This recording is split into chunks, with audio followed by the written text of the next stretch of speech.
I've always been a quiet observer of life, content to linger in the background, tucked away on the 5th floor of a bustling downtown apartment building.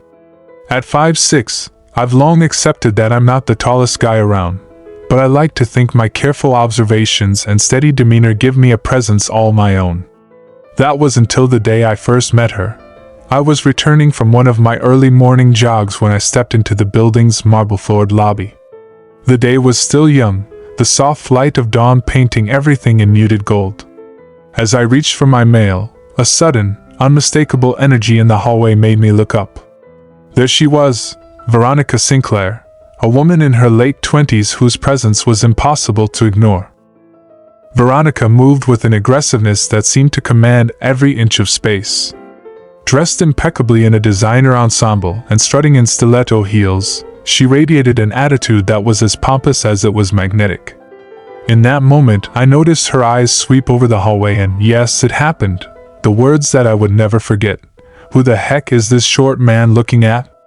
I wasn't entirely sure if her remark was directed at me or if it was a caustic comment for an unseen audience.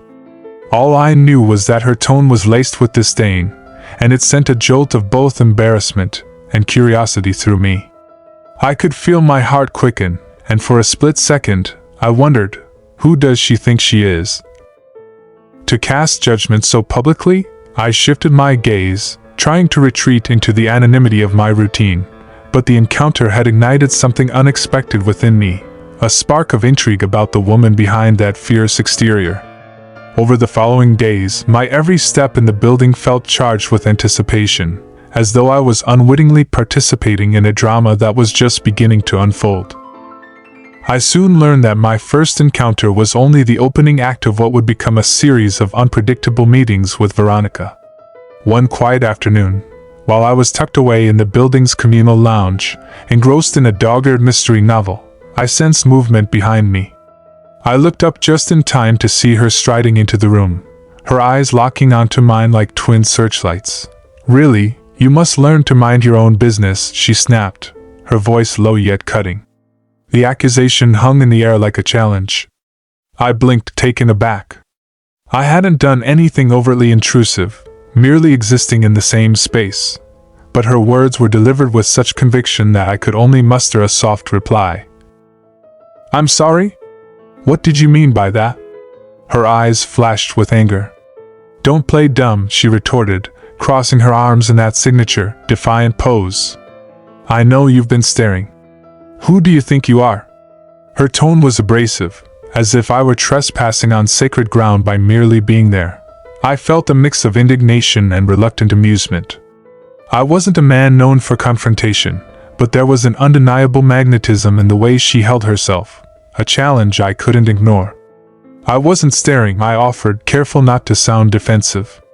"Sometimes I just observe." I added, half-jokingly, "Maybe I'm just trying to understand the fascinating people around me." For a fleeting moment, it seemed as if the tension might give way to humor. Instead, Veronica's eyes narrowed, and she muttered something about nosy neighbors before storming off. I was left with an odd cocktail of emotions, a bruised ego, yes, but also an insatiable curiosity about this woman who could simultaneously intimidate and intrigue me. In the days that followed, our paths would cross in the most unpredictable ways. Whether in the hallway, on the staircase, or even in the soft glow of the courtyard at night, Veronica and I found ourselves locked in an unspoken battle of wits. I began to note, quietly and with no small measure of fascination, the subtle shifts in her demeanor. Sometimes her aggressive front would falter for a heartbeat, revealing hints of vulnerability. Other times, her disdain was as sharp and unyielding as ever. One particularly memorable evening came on a night when a sudden power outage plunged the entire building into darkness. Emergency lights cast eerie shadows along the corridors, and residents gathered in the lobby with anxious murmurs. In that dim light, I found myself drawn to a solitary figure huddled in a corner. It was Veronica. Gone was the usual defiant fire in her eyes, replaced by something softer, almost resignation. "Didn't expect this, did you?" she said quietly, a trace of irony in her voice. The power outage had stripped away the usual theatrical backdrop of our daily encounters, leaving only raw humanity behind. I stepped forward, my concern genuine despite our ongoing clashes. "Are you all right?" I asked, my voice betraying none of the uncertainty I felt. For a moment, she regarded me as if seeing something new. "I'm fine," she replied, though her tone left little room for further inquiry.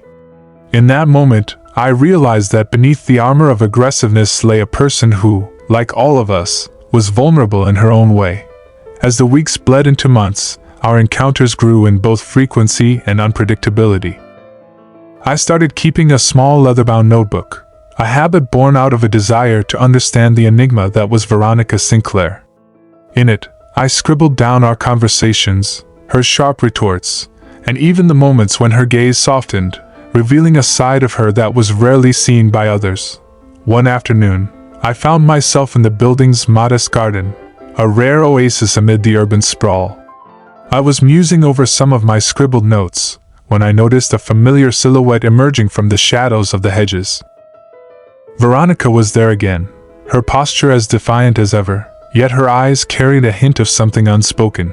"You really don't learn, do you?" she said as she approached, a sardonic smile tugging at her lips. "Every time I see you, it's like you're waiting for something to happen." I couldn't help but smile inwardly. "Maybe I am," I replied, letting the calm in my voice mask the quickened beat of my heart. "Or maybe I'm just drawn to the unpredictable." I watched as she rolled her eyes, but I caught a glimpse of a smile, a brief flash of amusement that belied her usual scorn. That night, I lay awake in my apartment, replaying the day's encounters like a movie I couldn't quite turn off. I wondered what it was about Veronica that made every moment feel charged with possibility. Was it her relentless defiance? Her unapologetic attitude?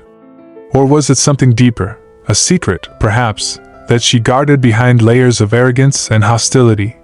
I didn't have the answers. All I knew was that each encounter with her left me both frustrated and fascinated. I began to see that our interactions were less about the surface-level banter and more about an unspoken challenge. Two very different souls, colliding in a confined space, each daring the other to reveal a piece of their truth. Then came the day that changed everything. It was a cool Tuesday morning when I found a small envelope slipped under my door. I almost didn't notice it amidst the usual clutter of mail and advertisements. But something about its plain, unmarked paper made me pause. With cautious fingers, I opened it and found inside a single note written in a hand that, to my astonishment, I recognized. Sometimes the fiercest battles are fought without swords. Remember, not all is as it seems. I stared at the note for several long moments, my mind racing. Could it have been from Veronica? Or was it someone else, a fellow resident with a penchant for mystery? The note left me with more questions than answers, and I found myself compelled to look at every interaction with new eyes. Had her barbs masked a hidden kindness? Were her insults simply a shield to protect something more delicate underneath? I tucked the note away with the rest of my scribbled thoughts, its words echoing in my mind as I tried to piece together the ever-shifting puzzle of her personality. Over time, our interactions evolved into a kind of dance, a push and pull that defied simple explanation. There were days when Veronica's aggressive comments were as biting as ever, leaving me to wonder if she took any pleasure in her barbs. And then there were moments, rare and fleeting, when I caught a glimpse of the person behind the armor, a woman who was perhaps as fearful of being truly seen as I was of being judged solely by my height and quiet demeanor. One rainy afternoon, I was making my way through the narrow corridor when I noticed her leaning against the closed door of her apartment. The rain had left droplets on the glass, and for a moment, her face was softened by the glistening water. I hesitated, then, driven by an impulse I couldn't quite understand, I stepped closer. "Veronica," I began, uncertain if I should even address her by name, "do you ever wonder if we're more than the roles we play?" Her eyes met mine, and for a moment, the usual hostility was replaced by something unreadable. "What are you getting at, short man?" she snapped, though there was a tremor in her voice that betrayed her usual certainty. I offered a small smile. I mean, I'm just saying that maybe there's more to all of us than what we show on the surface. Even you. She scoffed, turning away sharply, but I saw her lips twitch as if fighting the urge to smile. That brief encounter left me pondering long into the night, the image of her face illuminated by rain and shadow etched into my memory. By now, it was clear that my life, and my view of this building, these walls, these carefully constructed facades, had changed irreversibly. Each encounter with Veronica, whether it was an exchange of biting remarks or a fleeting moment of unexpected understanding, was a brushstroke in a painting that was as unpredictable as life itself. I often wondered, who was she really? What secret did she hide behind the aggressive attitude and pompous declarations? And most of all, what did she see when she looked at me, a nosy neighbor, a target for her disdain, or perhaps, in rare moments, a kindred spirit caught in the same labyrinth of defenses? Please subscribe, like, comment and share this video. It means a lot to us. Thank you.